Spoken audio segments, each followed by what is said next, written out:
ಶಾಂತಿ. ಮಧುರಾತಿ ಮಧುರ ಶಿವ ಪರಮಾತ್ಮ ತಂದೆಯ ಮಧುರ ಮಹಾವಾಕ್ಯವನ್ನು ಕೇಳೋಣ. ಇಂದಿನ ಮುರಳಿಯ ದಿನಾಂಕವಾಗಿದೆ 11/7/2025. ಪ್ರಾತಃ ಮುರಳಿ ಬಾಪ್ದಾದ ಮಧುಬನ್.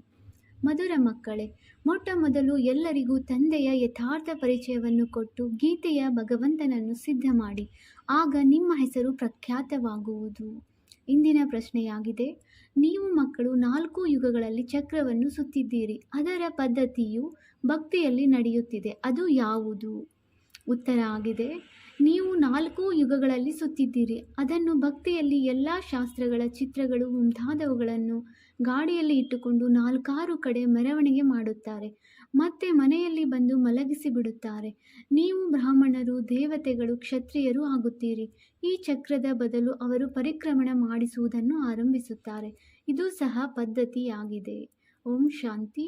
ಆತ್ಮಿಕ ತಂದೆಯು ಕುಳಿತು ಆತ್ಮಿಕ ಮಕ್ಕಳಿಗೆ ತಿಳಿಸುತ್ತಾರೆ. ಯಾರಿಗಾದರೂ ತಿಳಿಸುವಾಗ ಮೊದಲು ತಂದೆಯು ಒಬ್ಬರೇ ಆಗಿದ್ದಾರೆ ಎಂಬುದನ್ನು ಸ್ಪಷ್ಟಪಡಿಸಿ. ತಂದೆಯು ಒಬ್ಬರೇ ಅಥವಾ ಅನೇಕರೆಂದು ಅವರು ಕೇಳುವಂತಾಗಬಾರದು. ಈ ರೀತಿಯಂತೂ ಅನೇಕರು ಹೇಳಿಬಿಡುತ್ತಾರೆ. ತಂದೆಯು ರಚಯಿತ ಪರಮಪಿತ ಪರಮಾತ್ಮನು ಒಬ್ಬರೇ ಆಗಿದ್ದಾರೆ. ಅವರು ಎಲ್ಲ ಆತ್ಮಗಳ ತಂದೆಯಾಗಿದ್ದಾರೆ ಎಂಬುದನ್ನು ತಿಳಿಸಲೇಬೇಕಾಗಿದೆ. ಮೊಟ್ಟ ಮೊದಲು ಅವರು ಬಿಂದುವಾಗಿದ್ದಾರೆಂದು ಹೇಳಬಾರದು. ಇದರಲ್ಲಿ ಅವರು ತಬ್ಬಿಬ್ಬಾಗುತ್ತಾರೆ. ಆದ್ದರಿಂದ ಅವರಿಗೆ ಮೊಟ್ಟ ಮೊದಲಿಗೆ ಇದನ್ನು ಚೆನ್ನಾಗಿ ತಿಳಿಸಿಕೊಡಿ. ಲೌಕಿಕ ಮತ್ತು ಪಾರಲೌಕಿಕ ಇಬ್ಬರು ತಂದೆಯರಿದ್ದಾರೆ. ಲೌಕಿಕ ತಂದೆಯರಂತೂ ಪ್ರತಿಯೊಬ್ಬರಿಗೆ ಇದ್ದೇ ಇರುತ್ತಾರೆ. ಆದರೆ ಪಾರಲೌಕಿಕ ತಂದೆಗೆ ಕೆಲವರು ಖುದಾ, ಕೆಲವರು ಗಾಡ್ ಎಂದು ಹೇಳುತ್ತಾರೆ. ಇರುವುದಂತೂ ಒಬ್ಬರೇ ತಂದೆ. ಎಲ್ಲರೂ ಒಬ್ಬರನ್ನೇ ನೆನಪು ಮಾಡುತ್ತಾರೆ. ಮೊಟ್ಟ ಮೊದಲು ಇದನ್ನು ಪಕ್ಕಾ ನಿಶ್ಚಯ ಮಾಡಿಸಿ. ತಂದೆಯು ಸ್ವರ್ಗದ ರಚಯಿತನಾಗಿದ್ದಾರೆ. ಅವರು ಇಲ್ಲಿ ಸ್ವರ್ಗದ ಮಾಲೀಕರನ್ನಾಗಿ ಮಾಡಲು ಬರುತ್ತಾರೆ. ಇದಕ್ಕೆ ಶಿವ ಜಯಂತಿ ಎಂದು ಹೇಳುತ್ತಾರೆ. ಇದನ್ನು ಸಹ ನೀವು ಮಕ್ಕಳು ತಿಳಿದುಕೊಂಡಿದ್ದೀರಿ. ಸ್ವರ್ಗದ ರಚಯಿತನು ಭಾರತದಲ್ಲಿಯೇ ಸ್ವರ್ಗವನ್ನು ರಚಿಸುತ್ತಾರೆ. ಅಲ್ಲಿ ದೇವಿ ದೇವತೆಗಳ ರಾಜ್ಯವೇ ಇರುತ್ತದೆ. ಅಂದಾಗ ಮೊಟ್ಟ ಮೊದಲು ತಂದೆಯ ಪರಿಚಯವನ್ನೇ ಕೊಡಬೇಕಾಗಿದೆ. ಅವರ ಹೆಸರಾಗಿದೆ ಶಿವ. ಗೀತೆಯಲ್ಲಿ ಭಗವಾನ್ ವಾಚ್ ಇದೆಯಲ್ಲವೇ? ಮೊಟ್ಟ ಮೊದಲು ಈ ನಿಶ್ಚಯ ಮಾಡಿಸಿ ಬರೆಸಿಕೊಳ್ಳಬೇಕು. ಗೀತೆಯಲ್ಲಿ ಭಗವಾನ್ ವಾಚವಿದೆ, ನಾನು ನಿಮಗೆ ರಾಜಯೋಗವನ್ನು ಕಲಿಸುತ್ತೇನೆ, ಅರ್ಥಾತ್ ನರನಿಂದ ನಾರಾಯಣನನ್ನಾಗಿ ಮಾಡುತ್ತೇನೆ. ಈ ರೀತಿ ಯಾರು ಮಾಡಬಲ್ಲರು? ಇದನ್ನು ಅವಶ್ಯವಾಗಿ ತಿಳಿಸಬೇಕಾಗಿದೆ. ಭಗವಂತನು ಯಾರು ಎಂಬುದನ್ನು ಸಹ ತಿಳಿಸಿಕೊಡಬೇಕಾಗಿದೆ. ಸತ್ಯಯುಗದಲ್ಲಿ ಮೊದಲ ನಂಬರ್ನಲ್ಲಿ ಯಾವ ಲಕ್ಷ್ಮೀನಾರಾಯಣರಿದ್ದರೋ ಅವಶ್ಯವಾಗಿ ಅವರೇ 84 ಜನ್ಮಗಳನ್ನು ತೆಗೆದುಕೊಳ್ಳುತ್ತಾರೆ. ನಂತರ ಅನ್ಯ ಧರ್ಮದವರು ಬರುತ್ತಾರೆ. ಅವರದು ಇಷ್ಟೊಂದು ಜನ್ಮಗಳಿರುವುದಿಲ್ಲ. ಮೊದಲು ಬರುವವರಿಗೆ 84 ಜನ್ಮಗಳಿವೆ. ಸತ್ಯಯುಗದಲ್ಲಂತೂ ಏನನ್ನೂ ಕಲಿಯುವುದಿಲ್ಲ. ಅವಶ್ಯವಾಗಿ ಸಂಗಮ ಯುಗದಲ್ಲಿಯೇ ಕಲಿಯುತ್ತಾರೆ. ಅಂದಾಗ ಮೊಟ್ಟ ಮೊದಲು ತಂದೆಯ ಪರಿಚಯ ಕೊಡಬೇಕಾಗಿದೆ. ಹೇಗೆ ಆತ್ಮವು ಸ್ಥೂಲ ಕಣ್ಣುಗಳಿಗೆ ಕಾಣುವುದಿಲ್ಲ, ಅದನ್ನು ಅರಿತುಕೊಳ್ಳಬಹುದಾಗಿದೆ, ಹಾಗೆಯೇ ಪರಮಾತ್ಮನನ್ನು ಸಹ ನೋಡಲು ಸಾಧ್ಯವಿಲ್ಲ. ಅವರು ನಾವಾತ್ಮಗಳ ತಂದೆಯಾಗಿದ್ದಾರೆ ಎಂಬುದನ್ನು ಬುದ್ಧಿಯಿಂದ ತಿಳಿದುಕೊಳ್ಳುತ್ತೀರಿ. ಅವರಿಗೆ ಪರಮ ಆತ್ಮನೆಂದು ಹೇಳಲಾಗುತ್ತದೆ. ಅವರು ಸದಾ ಪಾವನನಾಗಿದ್ದಾರೆ. ಅವರೇ ಬಂದು ಪತಿತ ಪ್ರಪಂಚವನ್ನು ಪಾವನರನ್ನಾಗಿ ಮಾಡಬೇಕಾಗುತ್ತದೆ. ಆದ್ದರಿಂದ ಮೊದಲು ತಂದೆಯು ಒಬ್ಬರೇ ಎಂಬುದನ್ನು ಸಿದ್ಧ ಮಾಡಿ ತಿಳಿಸಿದಾಗ ಗೀತೆಯ ಭಗವಂತನು ಕೃಷ್ಣನಲ್ಲವೆಂದು ಸಿದ್ಧವಾಗುತ್ತದೆ. ನೀವು ಮಕ್ಕಳು ಈ ಮಾತನ್ನು ಸಿದ್ಧ ಮಾಡಿ ತಿಳಿಸಬೇಕು. ಒಬ್ಬ ತಂದೆಗೆ ಸತ್ಯವೆಂದು ಹೇಳಲಾಗುತ್ತದೆ. God is truth. ಉಳಿದ ಕರ್ಮಕಾಂಡ ಹಾಗೂ ತೀರ್ಥಯಾತ್ರೆಗಳ ಮಾತುಗಳೆಲ್ಲವೂ ಭಕ್ತಿಯ ಶಾಸ್ತ್ರಗಳಲ್ಲಿದೆ. ಜ್ಞಾನದಲ್ಲಿ ಇವುಗಳ ವರ್ಣನೆ ಇಲ್ಲ. ಇವುಗಳಲ್ಲಿ ಯಾವ ಶಾಸ್ತ್ರವೂ ಇಲ್ಲ. ತಂದೆಯು ಬಂದು ಸಂಪೂರ್ಣ ರಹಸ್ಯವನ್ನು ತಿಳಿಸಿಕೊಡುತ್ತಾರೆ. ಮೊಟ್ಟ ಮೊದಲು ಭಗವಂತನು ನಿರಾಕಾರನಾಗಿದ್ದಾರೆ, ಸಾಕಾರಿಯಲ್ಲ ಎಂಬ ಮಾತಿನ ಮೇಲೆ ನೀವು ವಿಜಯ ಗಳಿಸಬೇಕಾಗಿದೆ. ಪರಮಪಿತ ಪರಮಾತ್ಮ ಶಿವ ಭಗವಾನ್ ವಾಚ್ ಜ್ಞಾನ ಸಾಗರ. ಎಲ್ಲರ ತಂದೆಯು ಅವರೊಬ್ಬರೇ ಆಗಿದ್ದಾರೆ. ಶ್ರೀಕೃಷ್ಣನು ಎಲ್ಲರಿಗೂ ತಂದೆಯಾಗಲು ಸಾಧ್ಯವಿಲ್ಲ, ಅಥವಾ ದೇಹದ ಎಲ್ಲ ಧರ್ಮಗಳನ್ನು ತ್ಯಜಿಸಿ ನನ್ನೊಬ್ಬನನ್ನೇ ನೆನಪು ಮಾಡಿ ಎಂಬ ಮಾತನ್ನು ಹೇಳಲು ಸಾಧ್ಯವಿಲ್ಲ. ಇದು ಬಹಳ ಸಹಜ ಮಾತಾಗಿದೆ. ಆದರೆ ಮನುಷ್ಯರು ಶಾಸ್ತ್ರ ಇತ್ಯಾದಿಗಳನ್ನು ಓದಿ ಭಕ್ತಿಯಲ್ಲಿ ಪಕ್ಕಾ ಆಗಿಬಿಟ್ಟಿದ್ದಾರೆ. ಇತ್ತೀಚೆಗಂತೂ ಶಾಸ್ತ್ರಗಳು ಇತ್ಯಾದಿಗಳನ್ನು ಗಾಡಿಯಲ್ಲಿಟ್ಟುಕೊಂಡು ಪರಿಕ್ರಮಣ ಮಾಡುತ್ತಾರೆ. ಚಿತ್ರಗಳನ್ನು, ಗ್ರಂಥಗಳನ್ನು ಸಹ ಇಟ್ಟುಕೊಂಡು ಪರಿಕ್ರಮಣ ಮಾಡುತ್ತಾರೆ. ನಂತರ ಮನೆಗೆ ಹೋಗಿ ಮಲಗಿಸಿ ಬಿಡುತ್ತಾರೆ. ಈಗ ನೀವು ಮಕ್ಕಳು ತಿಳಿದುಕೊಂಡಿದ್ದೀರಿ. ನಾವು ದೇವತೆಗಳಿಂದ ಕ್ಷತ್ರಿಯರು, ವೈಶ್ಯ, ಶೂದ್ರರಾಗುತ್ತೇವೆ. ಪೂರ್ಣ ಚಕ್ರವನ್ನು ಸುತ್ತುತ್ತೇವೆ. ಇದಕ್ಕೆ ಅವರು ಚಕ್ರದ ಬದಲು ಚಿತ್ರಗಳನ್ನು ಪರಿಕ್ರಮಣ ಮಾಡಿಸಿ ಮನೆಯಲ್ಲಿಟ್ಟು ಬಿಡುತ್ತಾರೆ. ಅದಕ್ಕೆ ಒಂದು ದಿನವೂ ನಿಗದಿಪಡಿಸಿರುತ್ತಾರೆ. ಆ ಸಮಯದಲ್ಲಿಯೇ ಮೆರವಣಿಗೆ ಮಾಡುತ್ತಾರೆ. ಅಂದಾಗ ಮೊಟ್ಟ ಮೊದಲಿಗೆ ಈ ಮಾತನ್ನು ಸಿದ್ಧ ಮಾಡಿ ತಿಳಿಸಬೇಕು. ಶ್ರೀಕೃಷ್ಣ ಭಗವಾನ್ ವಾಚ್ಯವಲ್ಲ, ಶಿವ ಭಗವಾನ್ ವಾಚ್ ಎಂದಾಗಿದೆ. ಶಿವನೇ ಪುನರ್ಜನ್ಮರಹಿತ ಆಗಿದ್ದಾನೆ. ಅವರು ಅವಶ್ಯವಾಗಿ ಬರುತ್ತಾರೆ. ಆದರೆ ಅವರದು ದಿವ್ಯ ಜನ್ಮವಾಗಿದೆ. ಭಗೀರಥನಲ್ಲಿ ಬಂದು ಸವಾರಿ ಮಾಡುತ್ತಾರೆ. ಪತಿತರನ್ನು ಪಾವನರನ್ನಾಗಿ ಮಾಡುತ್ತಾರೆ. ರಚಯಿತ ಮತ್ತು ರಚನೆಯ ಆದಿ ಮಧ್ಯ ಅಂತ್ಯದ ರಹಸ್ಯವನ್ನು ತಿಳಿಸುತ್ತಾರೆ. ಈ ಜ್ಞಾನವನ್ನು ಮತ್ಯಾರೂ ತಿಳಿದುಕೊಂಡಿಲ್ಲ. ತಂದೆಯೇ ಬಂದು ತಮ್ಮ ಪರಿಚಯವನ್ನು ಕೊಡಬೇಕಾಗಿದೆ. ಮುಖ್ಯವಾದ ಮಾತೆ ತಂದೆಯ ಪರಿಚಯ ಕೊಡುವುದಾಗಿದೆ. ಅವರೇ ಗೀತೆಯ ಭಗವಂತನಾಗಿದ್ದಾರೆ. ಈ ಮಾತನ್ನು ನೀವು ಸಿದ್ಧ ಮಾಡಿ ತಿಳಿಸುತ್ತೀರೆಂದರೆ ನಿಮ್ಮ ಹೆಸರು ಬಹಳ ಪ್ರಖ್ಯಾತವಾಗುವುದು. ಆದ್ದರಿಂದ ಇಂತಹ ಪತ್ರಿಕೆಗಳನ್ನು ಮುದ್ರಣ ಮಾಡಿಸಿ ಅದರಲ್ಲಿ ಚಿತ್ರವನ್ನು ಹಾಕಿಸಿ ವಿಮಾನದಿಂದ ಕೆಳಗೆ ಹಾಕಬೇಕು. ತಂದೆಯು ಮುಖ್ಯವಾದ ಮಾತುಗಳನ್ನು ತಿಳಿಸುತ್ತಾ ಇರುತ್ತಾರೆ. ನಿಮ್ಮದು ಮುಖ್ಯವಾಗಿ ಒಂದು ಮಾತಿನಲ್ಲಿ ಜಯವಾದರೆ ಸಾಕು, ನೀವು ವಿಜಯಿಗಳಾದಿರಿ. ಇದರಲ್ಲಿ ನಿಮ್ಮ ಹೆಸರು ಬಹಳ ಪ್ರಸಿದ್ಧವಾಗಿದೆ. ಇದರಲ್ಲಿ ಯಾವುದೇ ಏರುಪೇರು ಮಾಡುವುದಿಲ್ಲ, ಏಕೆಂದರೆ ಇದು ಬಹಳ ಸ್ಪಷ್ಟವಾದ ಮಾತಾಗಿದೆ. ತಂದೆಯು ತಿಳಿಸುತ್ತಾರೆ, ನಾನು ಸರ್ವವ್ಯಾಪಿಯಾಗಲು ಹೇಗೆ ಸಾಧ್ಯ? ನಾನಂತೂ ಬಂದು ಮಕ್ಕಳಿಗೆ ಜ್ಞಾನವನ್ನು ತಿಳಿಸುತ್ತೇನೆ. ಪತಿತ ಪಾವನ ಬನ್ನಿ, ರಚಯಿತ ಮತ್ತು ರಚನೆಯ ಜ್ಞಾನವನ್ನು ತಿಳಿಸಿ ಎಂದು ಕರೆಯುತ್ತಾರೆ. ತಂದೆಯ ಮಹಿಮೆಯೇ ಬೇರೆ, ಕೃಷ್ಣನ ಮಹಿಮೆಯೇ ಬೇರೆಯಾಗಿದೆ. ಈ ರೀತಿಯಲ್ಲ. ಶಿವ ತಂದೆಯು ಬಂದು ಕೃಷ್ಣ ಅಥವಾ ನಾರಾಯಣನಾಗುತ್ತಾರೆ. 84 ಜನ್ಮಗಳಲ್ಲಿ ಬರುತ್ತಾರೆ. ಇದು ಸಾಧ್ಯವೇ ಇಲ್ಲ. ಅನ್ಯರಿಗೆ ತಿಳಿಸಲು ನಿಮ್ಮ ಬುದ್ಧಿಯಲ್ಲಿ ಎಲ್ಲ ಮಾತುಗಳು ಇರಬೇಕು. ಮುಖ್ಯವಾದುದು ಗೀತೆಯಾಗಿದೆ. ಭಗವಾನ್ ವಾಚವಿದೆ ಅಂದ ಮೇಲೆ ಅವಶ್ಯವಾಗಿ ಭಗವಂತನಿಗೆ ಮುಖವೂ ಬೇಕಲ್ಲವೇ? ಭಗವಂತನಂತೂ ನಿರಾಕಾರನಾಗಿದ್ದಾರೆ. ಆತ್ಮವು ಮುಖ ಬಾಯಿ ಇಲ್ಲದೆ ಮಾತನಾಡುವುದು ಹೇಗೆ? ಆದ್ದರಿಂದಲೇ ತಂದೆಯು ತಿಳಿಸುತ್ತಾರೆ, ನಾನು ಸಾಧಾರಣ ತನುವಿನ ಆಧಾರವನ್ನು ತೆಗೆದುಕೊಳ್ಳುತ್ತೇನೆ. ಯಾರು ಮೊದಲು ಲಕ್ಷ್ಮೀನಾರಾಯಣರಾಗುತ್ತಾರೆಯೋ ಅವರೇ 84 ಜನ್ಮಗಳನ್ನು ತೆಗೆದುಕೊಳ್ಳುತ್ತಾ ಅಂತಿಮ ಜನ್ಮದಲ್ಲಿ ಬರುತ್ತಾರೆ. ಆಗ ಮತ್ತೆ ಅವರ ತನುವಿನಲ್ಲಿಯೇ ಬರುತ್ತೇನೆ. ಕೃಷ್ಣನ ಬಹಳ ಜನ್ಮಗಳ ಅಂತಿಮ ಜನ್ಮದಲ್ಲಿ ತಂದೆಯು ಬರುತ್ತಾರೆ. ಈ ಮಾತುಗಳನ್ನು ವಿಚಾರ ಸಾಗರ ಮಂಥನ ಮಾಡಿ ಯಾರಿಗೆ ಹೇಗೆ ತಿಳಿಸಿಕೊಡುವುದು ಎಂಬ ಯುಕ್ತಿಗಳನ್ನು ರಚಿಸಿ. ಆಗ ಒಂದೇ ಮಾತಿನಲ್ಲಿ ನಿಮ್ಮ ಹೆಸರು ಪ್ರಖ್ಯಾತವಾಗುವುದು. ರಚಯಿತ ತಂದೆಯ ಬಗ್ಗೆ ಎಲ್ಲರಿಗೂ ಅರ್ಥವಾಗುವುದು.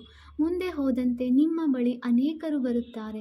ಬಂದು ಇಲ್ಲಿ ಭಾಷಣ ಮಾಡಿ ಎಂದು ಅನೇಕರು ನಿಮಗೆ ನಿಮಂತ್ರಣ ಕೊಡುತ್ತಾರೆ. ಆದ್ದರಿಂದ ಮೊಟ್ಟ ಮೊದಲಿಗೆ ತಂದೆಯ ಪರಿಚಯವನ್ನು ಸಿದ್ಧ ಮಾಡಿ ತಿಳಿಸಿ. ನೀವು ಮಕ್ಕಳು ತಿಳಿದುಕೊಂಡಿದ್ದೀರಿ, ನಾವು ತಂದೆಯಿಂದ ಸ್ವರ್ಗದ ಆಸ್ತಿಯನ್ನು ತೆಗೆದುಕೊಳ್ಳುತ್ತಿದ್ದೇವೆ. ತಂದೆಯು ಪ್ರತಿ 5,000 ವರ್ಷಗಳ ನಂತರ ಭಾರತದಲ್ಲಿಯೇ ಭಾಗ್ಯಶಾಲಿ ರಥದಲ್ಲಿ ಬರುತ್ತಾರೆ. ಇವರು ಸೌಭಾಗ್ಯಶಾಲಿ ರಥವಾಗಿದ್ದಾರೆ. ಯಾವ ರಥದಲ್ಲಿ ಭಗವಂತನು ಬಂದು ಕುಳಿತುಕೊಳ್ಳುತ್ತಾರೆ. ಇದು ಕಡಿಮೆ ಮಾತೇನು? ಭಗವಂತನೇ ಇವರಲ್ಲಿ ಕುಳಿತು ಮಕ್ಕಳಿಗೆ ತಿಳಿಸಿಕೊಡುತ್ತಾರೆ.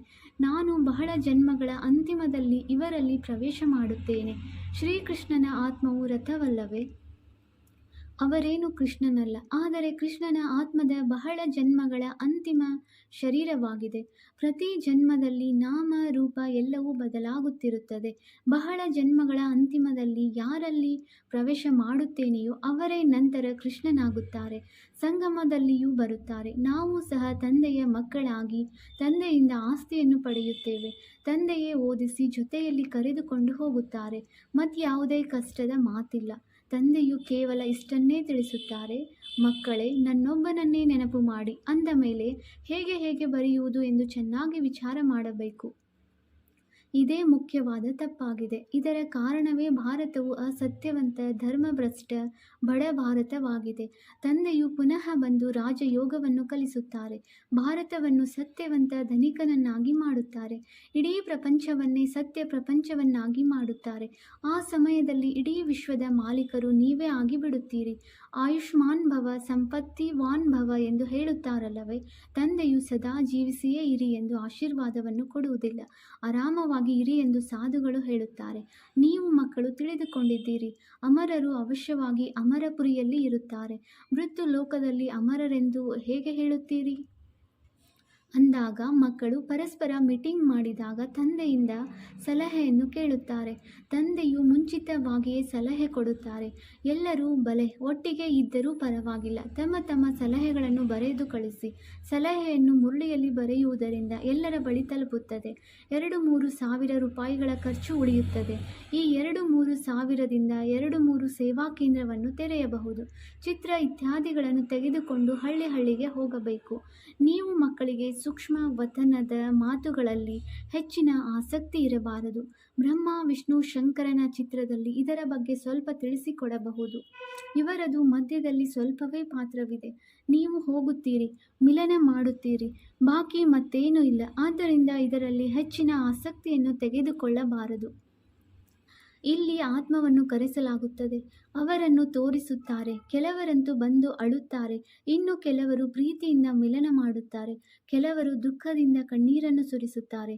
ಇದೆಲ್ಲವೂ ನಾಟಕದಲ್ಲಿ ಪಾತ್ರವಿದೆ. ಇದಕ್ಕೆ ವಾರ್ತಾಲಾಪವೆಂದು ಹೇಳಬಹುದು. ಅವರಂತೂ ಬ್ರಾಹ್ಮಣರಲ್ಲಿ ಅನ್ಯರ ಆತ್ಮವನ್ನು ಕರೆಸುತ್ತಾರೆ. ಮತ್ತೆ ಅವರಿಗೆ ಹೊಸ ಉಡುಪುಗಳನ್ನು ತೊಡಿಸುತ್ತಾರೆ. ಶರೀರವಂತೂ ಸಮಾಪ್ತಿಯಾಯಿತು ಅಂದ ಮೇಲೆ ಮತ್ತೆ ಧರಿಸುವವರು ಯಾರು? ನಿಮ್ಮ ಬಳಿ ಆ ಪದ್ಧತಿ ಇಲ್ಲ, ಅಳುವ ಮಾತು ಇಲ್ಲ ಅಂದಾಗ ಶ್ರೇಷ್ಠಾತಿ ಶ್ರೇಷ್ಠರಾಗಬೇಕಾಗಿದೆ. ಹೇಗಾಗುವುದು? ಅವಶ್ಯವಾಗಿ ಮಧ್ಯದಲ್ಲಿ ಸಂಗಮ ಯುಗವಿದೆ. ಆಗಲೇ ಪವಿತ್ರರಾಗುತ್ತೀರಿ. ನೀವು ಒಂದು ಮಾತನ್ನು ಸಿದ್ಧ ಮಾಡಿದರೆ ಸಾಕು. ಇವರು ಸತ್ಯವಾದ ಮಾತನ್ನು ತಿಳಿಸುತ್ತಾರೆಂದು ಒಪ್ಪುತ್ತಾರೆ. ಭಗವಂತನು ಎಂದೂ ಸುಳ್ಳನ್ನು ಹೇಳಲು ಸಾಧ್ಯವಿಲ್ಲ. ಆಗ ಅನೇಕರಿಗೆ ಪ್ರೀತಿಯುಂಟಾಗುವುದು. ಅನೇಕರು ಬರುತ್ತಾರೆ. ಸಮಯದಲ್ಲಿ ನೀವು ಮಕ್ಕಳಿಗೆ ಎಲ್ಲ ಜ್ಞಾನ ಬಿಂದುಗಳು ಸಿಗುತ್ತಿರುತ್ತವೆ. ಕೊನೆಯಲ್ಲಿ ಏನೇನೋ ಆಗಲಿದೆ ಎಂಬುದೆಲ್ಲವನ್ನು ನೋಡುತ್ತೀರಿ. ಯುದ್ಧಗಳಾಗುವುದು, ಬಾಂಬುಗಳು ಬೀಳುತ್ತವೆ. ಮೊದಲ ಮೃತ್ಯುವು ಆ ಕಡೆ, ವಿದೇಶದ ಕಡೆ ಆಗುವುದು.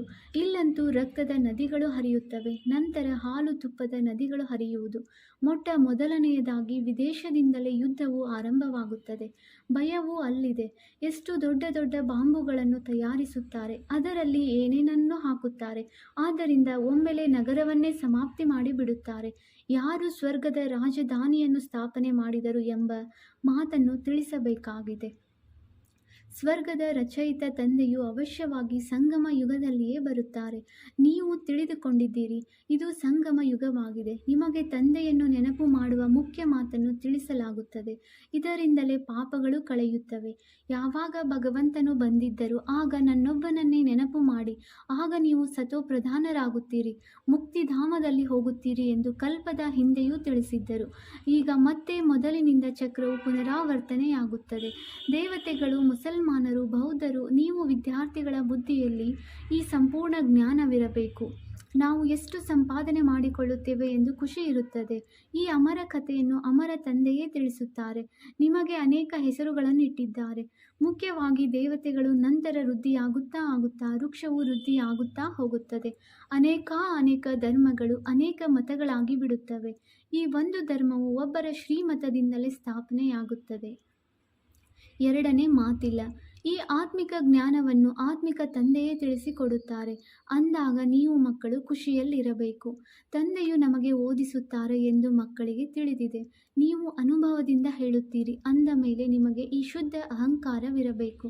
ಭಗವಂತನೇ ನಮಗೆ ಓದಿಸುತ್ತಿದ್ದಾರೆ ಅಂದ ಮೇಲೆ ನಮಗೇನು ಬೇಕು? ಯಾವಾಗ ನಾವು ವಿಶ್ವದ ಮಾಲೀಕರಾಗುತ್ತಿದ್ದೇವೆ ಅಂದ ಮೇಲೆ ಏಕೆ ಖುಷಿ ಇರುವುದಿಲ್ಲ? ಅಥವಾ ನಿಶ್ಚಯದಲ್ಲಿ ಎಲ್ಲಿ ಸಂಶಯವಿದೆ? ತಂದೆಯಲ್ಲೆಂದು ಸಂಶಯ ತರಬಾರದು. ಮಾಯೆಯು ಸಂಶಯದಲ್ಲಿ ತಂದು ಮರೆಸಿಬಿಡುತ್ತದೆ. ತಂದೆಯು ತಿಳಿಸುತ್ತಾರೆ, ಮಾಯೆಯು ಕಣ್ಣುಗಳ ಮೂಲಕ ಮೋಸ ಮಾಡುತ್ತದೆ. ಒಳ್ಳೆಯ ಪದಾರ್ಥವನ್ನು ನೋಡಿದರೆ ತಿನ್ನೋಣವೆಂದು ಸಂಕಲ್ಪ ಬರುತ್ತದೆ ಮತ್ತು ಕಣ್ಣುಗಳಿಂದ ನೋಡಿದಾಗ ಹೊಡೆಯಲು ಕ್ರೋಧವೂ ಬರುತ್ತದೆ. ನೋಡಲೇ ಇಲ್ಲವೆಂದರೆ ಹೇಗೆ ಹೊಡೆಯುವರು? ಇದರ ಮೇಲೆ ಪೂರ್ಣ ಗಮನವನ್ನಿಡಬೇಕು. ಆತ್ಮಕ್ಕೆ ಜ್ಞಾನವು ಸಿಗುತ್ತದೆ. ಆಗ ಈ ಕುದೃಷ್ಟಿಯು ಹೊರಟು ಹೋಗುತ್ತದೆ. ಕಣ್ಣುಗಳನ್ನು ತೆಗೆದು ಹಾಕಬೇಕೆಂದಲ್ಲ, ಕುದೃಷ್ಟಿಯನ್ನು ಶ್ರೇಷ್ಠ ದೃಷ್ಟಿಯನ್ನಾಗಿ ಮಾಡಿಕೊಳ್ಳಬೇಕಾಗಿದೆ. ಒಳ್ಳೆಯದು. ಮಧುರಾತಿ ಮಧುರ ಅಗಲಿ ಮರಳಿ ಸಿಕ್ಕಿರುವ ಮಕ್ಕಳ ಪ್ರತಿ ಮಾತಾಪಿತ ಬಾಪ್ದಾದಾರವರ ನೆನಪು, ಪ್ರೀತಿ ಹಾಗೂ ಸುಪ್ರಭಾತ. ಆತ್ಮೀಯ ಮಕ್ಕಳಿಗೆ ಆತ್ಮೀಯ ತಂದೆಯ ನಮಸ್ತೆ. ನಾವು ಆತ್ಮೀಯ ಮಕ್ಕಳಿಂದ ಆತ್ಮೀಯ ತಂದೆಗೆ ನೆನಪು, ಪ್ರೀತಿ ಹಾಗೂ ನಮಸ್ತೆ ನಮಸ್ತೆ ನಮಸ್ತೆ. ಧಾರಣೆಗಾಗಿ ಮುಖ್ಯ ಸಾರ. ಪಾಯಿಂಟ್ ನಂಬರ್ 1, ಸದಾ ಇದೇ ಖುಷಿ ಮತ್ತು ನಶೆಯಲ್ಲಿರಬೇಕಾಗಿದೆ. ನಮಗೆ ಭಗವಂತನೇ ಓದಿಸುತ್ತಾರೆ.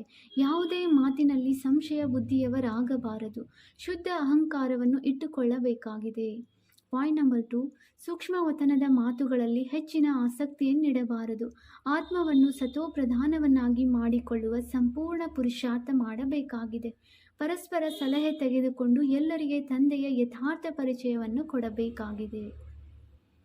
ವರದಾನ: ಪಾಸ್ ವಿತ್ ಆನರ್ ಆಗಬೇಕಾದರೆ ಪುರುಷಾರ್ಥದ ಗತಿಯನ್ನು ತೀವ್ರ ಮತ್ತು ಬ್ರೇಕ್ ಪವರ್ಫುಲ್ ಆಗಿಟ್ಟುಕೊಳ್ಳುವಂತಹ ಯಥಾರ್ಥ ಯೋಗಿ ಭವ.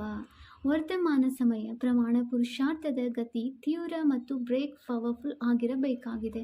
ಆಗ ಮಾತ್ರ ಅಂತ್ಯದಲ್ಲಿ ಪಾಸ್ ವಿತ್ ಆನರ್ ಆಗಲು ಸಾಧ್ಯ.